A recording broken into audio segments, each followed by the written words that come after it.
이 국장님, 예. 지금 전주지검에서 문재인의 전 사위죠. 예. 서창호 씨에 대한 수사, 예. 특히 문다의 태국 이주 과정에서 서창호 씨가 타이 이스타 젯에 네. 특혜 취업을 한 그 문제를 지금 계속 수사를 하고 있지 않습니까? 네네. 네. 그러니까 이스타 항공의 오너였던 이상직 전 의원이 중진공 이사장을 맡았고, 그걸 또 맡은 데다가 전주을 공천까지 받아서 국회의원이 됐단 말이에요. 네. 이것 간에 어떤 대가성이 있는 거 아니냐. 이게 실질적인 뇌물이 아니냐. 네네. 이게 이제 검찰에서 의심의 눈초리를 보내고 있는 것 아니겠습니까? 네. 그런데 조선일보에서 오늘은 이상직 측으로부터 받은 돈이 문다의 가족이 네. 2억 원이 넘는다. 네네. 이런 보도를 했는데 그렇죠. 어떤 의미가 자, 있습니까? 이게 어떤 의미냐면 이미 이상직이 여러 가지로 문다해 일가가 태국에 정착하는데 도움을 줬다라는 기사는 나왔습니다. 예, 나왔죠. 더군다나 이상직이 중진공 이사장인데 중진공 직원이 태국의 부동산 중개업자를 소개시켜줬다. 예, 그렇죠. 이런 식의 어떤 기사도 나왔어요. 그리고 그러면 우리가 지금 이 기사의 어떤 의미는 뭐냐면 이겁니다. 이상직이 월급이라든지 혹은 주거 비용이라든지 이런 걸 다 대준 거를 합쳐보니까 2억이 넘더라라고 구체적으로 액수를 적시했다는 게 중요해요. 왜냐하면 이상직이 문다의 일가에게 전해주는 액수의 크기가 얼마나 더 많느냐에 따라서 제3자 뇌물의 형량이 결정이 되거든요. 1억 이상이면 10년 이상 아닙니까? 그렇습니다. 1억이 그래서 아주 중요하지 않습니까? 그렇죠. 억이 되는데 물론 2억이라는 건 기본적으로 이상직이 태국에 정착한 이후부터 지금 지급하신 것이고 거기서 플러스 알파가 되겠죠. 여러 가지가 있겠지만 기본적으로는 지금 2억부터 출발한다는 것이고 이 형은 누가 받아야 되죠?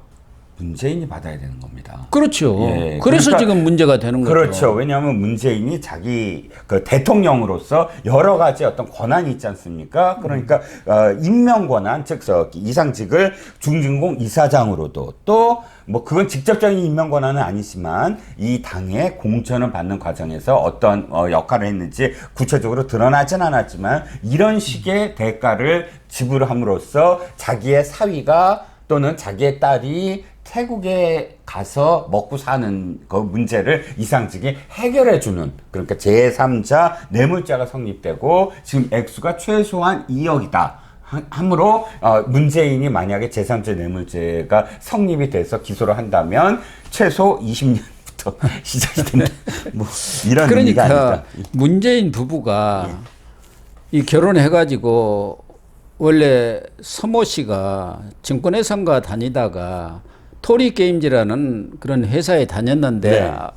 그것도 조금 있다 그만둔 것 같아요. 네, 여러 네. 가지 문제가 발생을 그렇습니다. 했던 것 같아요. 네. 그러다 보니까 태국으로 이주를 했다는 거 아닙니까? 그때 무슨 대부를 얼마나 받았고 뭐 이런 문제들이 있었는데 네. 그래서 딸 가족에 대한 생활비를 지원을 했는데 네. 전 사위가 취직을 하면서 생활비 지원을 중단을 했다. 네네. 그래서 서 씨 월급으로 그동안 보도된 것 보면 월급은 800만 원. 네. 그러니까 타이스타의 전무 월급이고 네. 생활비는 350월. 네. 그리고 그 외손자죠. 네.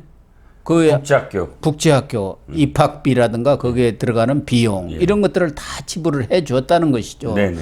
여기에 바로 문재인 대통령과 이상직 전 이스타 항공 오너 간에 거래가 있었던 것 아니냐. 네네. 그러니까 사유를 취직시켜주는 대가로 중진공 이사장을 주고 또 공천까지 줬으면 이건 제3자 뇌물이 아니냐 이렇게 보는 거 아닙니까? 그렇죠. 그러니까 우리가 보통 어떤 것을 기소를 하기 전 단계를 제일 처음에 이제 압수수색을 하고 그 다음에 관련자들을 소환을 하고 그 다음에 관련자들을 소환한 사람 중에 참고인 신분이 아니라 피의자 신분으로 전환하는 사람이 있고 결정적으로는 이게 규모, 그러니까 이 혐의가 어느 정도의 규모냐를 언론을 통해서 판가름이 나면 그 다음 단계는 뭡니까? 가장 해당되는 사람, 피의자를 부르잖아요. 지금 2단계라고 생각을 합니다. 즉, 우리가 제3자 뇌물죄를 성립을 하려면 어느 정도의 규모이냐? 이게 한 1, 200만 원 왔다 갔다 한다. 이게 아니라 최소 2억이 지금 왔다 갔다 한 그런 규모다. 그리고 이상직을 중진공 이사장으로 임명하는데 결정적인 어떤 중간 역할을 했던 조현옥 인사수석을 최근에 참고인 신분에서 피의자 신분으로 전환했다. 압수수색까지 벌였지 않습니까? 압수수색은 이제 2월 달에 했고 최근에 이 신분을 전환했다는 거예요. 5월 달인가? 그렇다면 이제 시계는 문재인을 소환하는 것만 남아있다.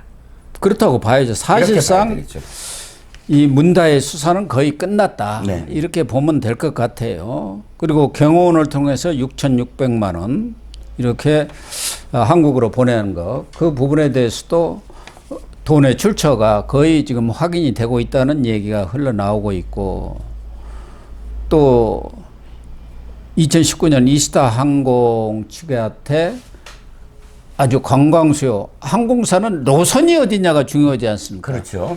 그때 문재인 정권이 중국이라든가 싱가포르 등 관광 수요가 많은 알짜배기 노선을 국토부가 배정을 했다. 국토부가 하지만 현실적으로는 위에서 청와대에서 오더가 내려왔다고 봐야 하기 때문에 그렇습니다. 이 부분도 지금 수사를 하고 있다는 것이죠. 네네. 특히 그 당시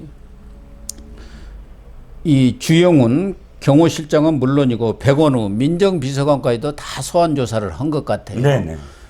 그 민정수석실에서 당시에는 대통령 친인척 관리를 했는데 네. 그 친인척 관리 팀장이 태국 이주 과정에 모든 편의를 다 봐줬다는 거 아닙니까? 그렇죠. 아파트 빌라 파는 거, 또 자녀 그 학적 변경하는 거, 이런 것들을 전부 아주 한 2주 만에 전부 일괄로 처리를 했다는 거예요. 그렇죠. 그 팀장이 뭐 의원 보좌관 출신인데 현재도 민주당 당직자로 있다는 겁니다. 이런 사람까지도 다 소환 조사를 해서 사실상 문다의 수사는 99%가 끝났고 이제 마지막 1%는 문재인을 불러서 소환 조사해 가지고 이 뇌물 제3자 뇌물 여부에 대한 조사가 이루어져야 하는 것이죠. 그렇죠. 거기에 또 특활비라든가 이런 것들이 혹시 들어가지 않았나 이런 부분까지도 다 조사가 돼야 하지 않겠습니까? 이게 지금 핵심인데. 그렇습니다. 과연 전주지검에서 문재인을 소환조사할 수 있을지가 문제고, 이것에 대해서는 역시 이원석 검찰총장이 결단을 내려야 하는 사안 아닙니까? 그렇죠.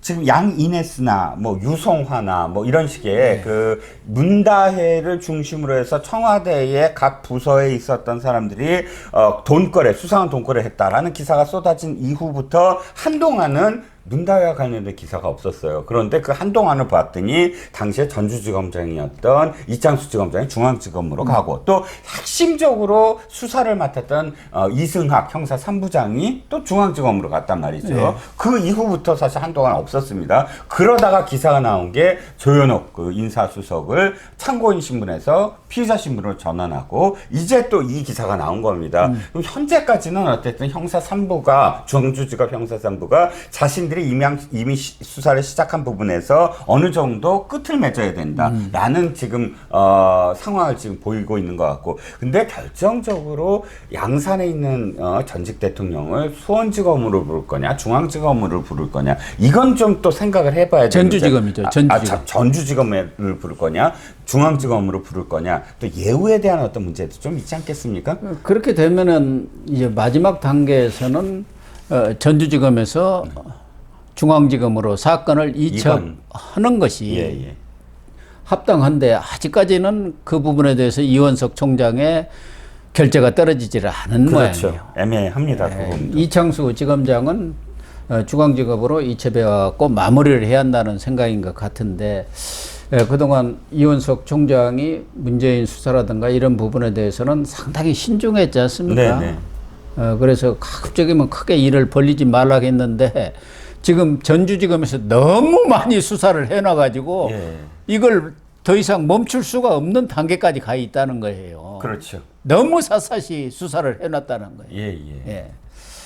그렇기 때문에 지금 이재명만 급한 게 아니라 문재인도 사실은 급한 상황입니다. 그렇죠. 그래서 문재인 쪽에서 양산 쪽에서 지금 아무런 기사 안 나오고 있습니다. 제가 보기에 지금 계속 그 윤건영이 두 번이나 고소 고발 운운했는데 두 번이나 고소 고발을 운운한 거를 보니까 사실은 굉장히 쫄리고 있구나. 왜냐하면 고소 고발을 하면 돼요. 네. 한다고 그렇게 공언할 게 아니거든요. 그런 사람들은 안 합니다. 박수영 의원이 그랬잖아요. 제발 해달라. 왜냐하면 실제로 하게 되면 모든 수사가 다 실제 들어간 돈부터 다 나올 겁니다. 예, 다 나와야죠. 그거를 원하겠습니까? 그럼요. 또 본인이 불려 나가야 하고, 그럼요. 김정숙이도 불려가야 하고, 다 그렇죠. 불려가야지. 고소인이니까 고소인 신분으로 나가야지. 어쨌든 이 문다혜 그리고 전사위 이 수사가 거의 막바지에 이르렀기 때문에 문재인 소환 문제에 대한 검찰 수뇌부의 단안이 네. 바로 내려져야 할 것 같습니다. 네. 네, 시청자 여러분, 오늘 방송은 여기서 마치도록 하겠습니다. 시청해 주셔서 감사합니다.